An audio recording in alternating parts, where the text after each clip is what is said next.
In this video we are going to learn how you can delete your Pipedrive, so do kindly watch the video till the end in order to get it properly.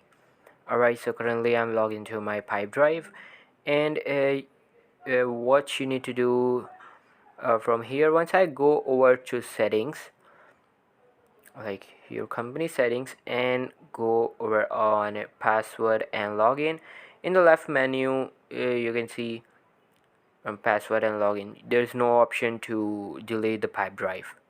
And if I scroll down again uh, and go to single sign on, you can see still there is no option to delete my Pipedrive. In fact, if I search on this search engine delete account, so still there is no results to delete a Pipedrive.